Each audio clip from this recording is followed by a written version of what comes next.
어느 비 오는 날 저녁, 나는 회사에서 늦게까지 야근을 하고 있었다. 창밖에선 굵은 빗줄기가 어두운 거리를 때리며 흐릿한 노란 가로등 불빛을 더욱 일렁이게 했다. 평소 같았으면 무섭게 느껴졌을지 모르지만 그날따라 나는 오히려 비의 소리 덕분에 집중이 잘 되었다. 사무실에는 나와 경비 아저씨만 남아있었고 고요한 사무실은 컴퓨터 펜 돌아가는 소리와 빗소리만이 가득했다. 밤 11시가 넘어서야 업무를 마치고 퇴근할 준비를 했다.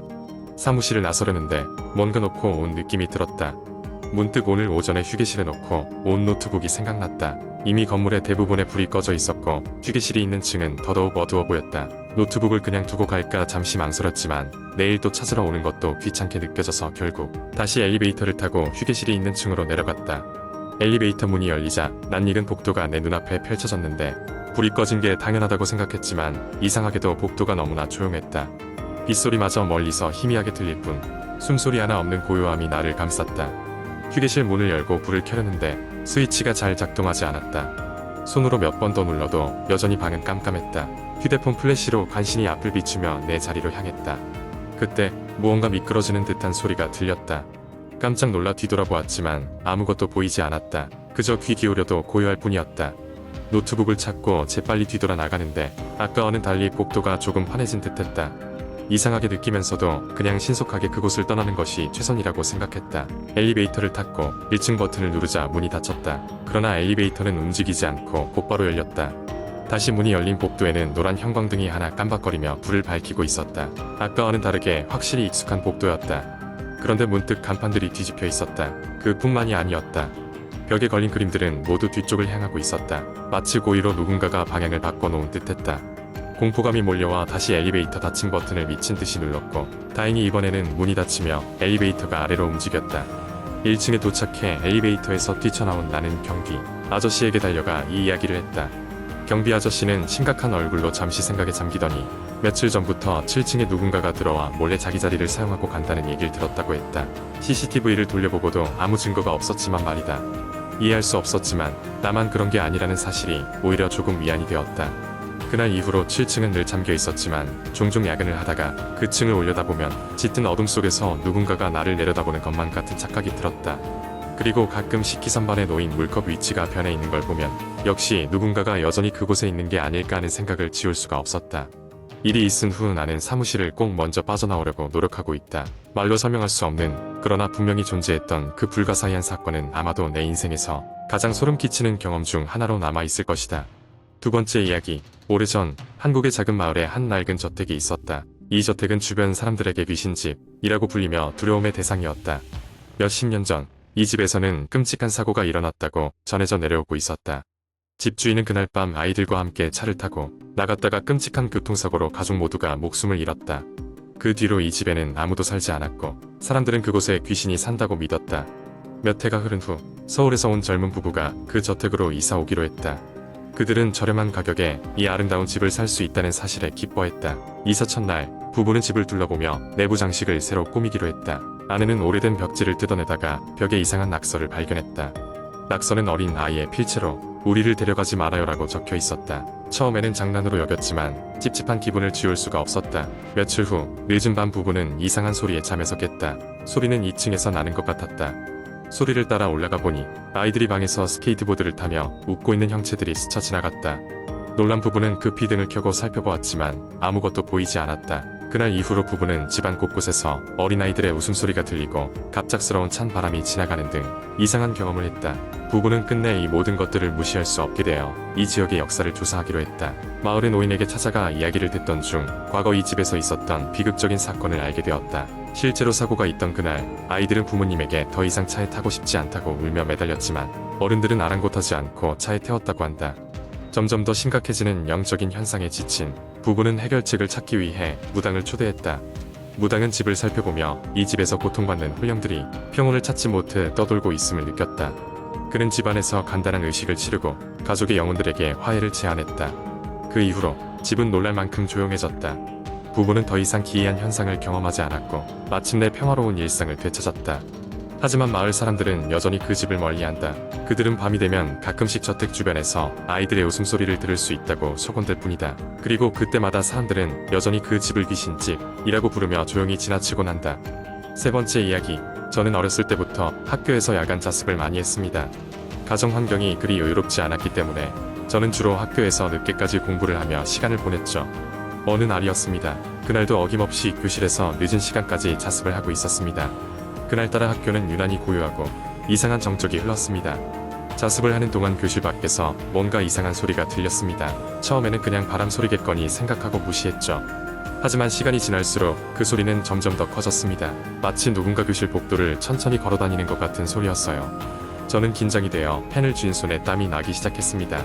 결국 참다 못해 자리에서 일어나 교실 문을 열고 복도로 나가 보기로 했습니다. 복도는 어두워서 불빛 하나 없이 길게 이어져 있었고 오싹한 느낌이 들었습니다. 용기를 내어 한 발짝 내디뎌 보았지만 아무도 없었습니다. 그렇지만 여전히 누군가의 발자국 소리는 계속 들려왔습니다. 더 이상 혼자 있는 것이 무서워 친구에게 전화를 걸었지만 그날따라 친구들도 모두 연락이 되지 않았습니다. 결국 선생님에게 연락을 하려던 찰나 갑자기 복도의 맨 끝쪽에서 흐릿한 형체가 보였습니다. 처음엔 사람인 줄 알았지만 가까이 다가가 보니 아는 얼굴이 아니었습니다. 그 형체는 서서히 저를 향해 다가오고 있었습니다. 겁에 질린 저는 도망치기 시작했고 복도를 빠르게 빠져나가려고 애썼습니다. 발길이 빨라질수록 등 뒤에서 들리던 발자국 소리도 빨라졌습니다. 뒤를 돌아볼 엄두도 내지 못하고 사력을 다해 교무실 방향으로 달렸습니다. 그리고 불이 켜진 교무실 문을 열고 안으로 들어가 문을 잠갔습니다. 교무실에서는 마치 아무 일 없었던 듯 고요했습니다. 모든 교실에 불은 꺼져 있었고 사람 소리는 들리지 않았습니다. 밖에서 나를 따라오던 발자국 소리도 갑자기 멈췄습니다. 떨리는 손으로 선생님 책상 위에 전화를 들어 연락을 하려 했습니다. 그런데 전화기 너머로 들리는 잡음 속에서 분명히 들어선 안 될 소리가 들렸습니다. 왜 도망갔니? 그 순간 저는 얼어붙고 말았습니다. 교실 밖 누구도 없는 복도에서 아무 연락도 되지 않는 장소에서 나는 그 자리에 굳어버렸습니다. 얼마나 시간이 흘렀는지 모릅니다. 그 자리에서 터져나오는 두려움을 억누르고 겨우겨우 고개를 들었을 때 교무실 창문 밖에서는 해가 뜨고 있었습니다. 모든 것이 꿈처럼 느껴졌습니다. 그날 이후 저는 학교에서 혼자 자습하는 것을 멈췄습니다. 누군가 나를 쫓아오던 그 발자국 소리와 전화기 너머의 목소리는 여전히 머릿속을 떠돌곤 합니다. 이상하게도 그날 이후로 학교에서 이상한 일이 일어났다는 소문이 돌기 시작했습니다.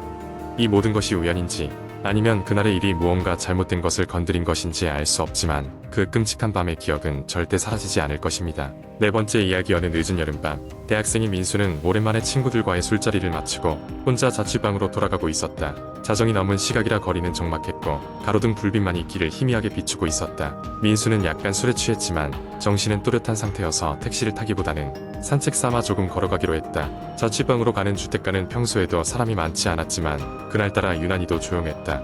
민수는 스마트폰으로 음악을 들으며 걸었다. 갑자기 이어폰에서 지직거리는 소리와 함께 음악이 끊겼다. 이어폰을 살펴봤지만 문제가 없어 보였다. 그냥 이어폰의 문제라고 생각하고 민수는 주변을 둘러보며 걷기 시작했다. 그런데 도로 한쪽에서 이상한 것이 눈에 들어왔다. 저 멀리 가로등 불빛 아래에 하얀 옷을 입은 긴 머리의 여자가 서 있었다.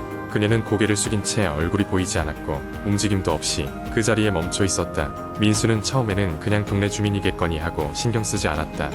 그러나 그 여자의 존재는 왠지 모르게 불길함을 느끼게 했다.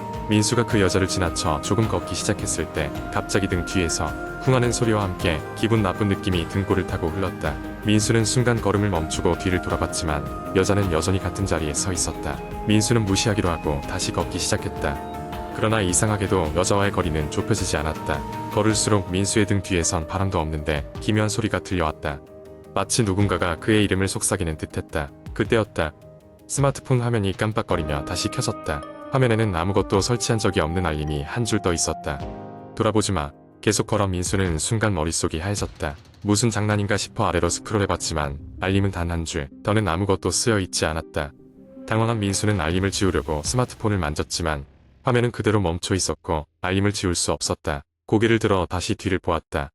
여자는 그대로였다. 그러나 이제는 분명히 알 수 있었다. 뭔가 이상했다. 아까보다 가까워진 느낌이었다.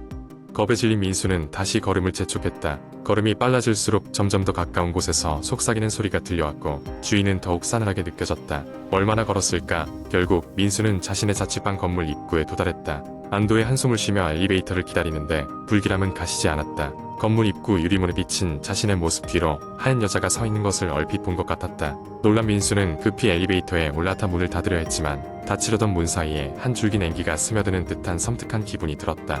엘리베이터가 5층에 도착해 문이 열리자 민수는 바로 자신의 방으로 달려갔다. 문을 열고 들어간 민수는 문을 잠그고 숨을 고르며 생각했다. 아무것도 아니다. 착각이겠지. 그러나 그의 스마트폰은 여전히 그 알림을 띄운 채였다. 자리에 앉아 스마트폰을 다시 들여다보니 알림 문구가 바뀌어 있었다. 이제 그만 쫓아왔다. 그 순간 방 창문 밖에서 누가 가볍게 창을 두드리는 소리가 들려왔다. 민수는 공포에 질려 몸을 움츠렸다. 창문으로 다가가지도 못한 채 그는 그 밤을 느릿느릿 지나보냈다. 이후로 민수는 그 길로 돌아가지 않았고 그날 밤 이후로 그 여자의 모습도 알림도 다시는 보지 않게 되었다. 그러나 민수에겐 밤늦게 혼자 거리를 걷는 일은 결코 가볍지 않은 공포의 대상이 되어버렸다.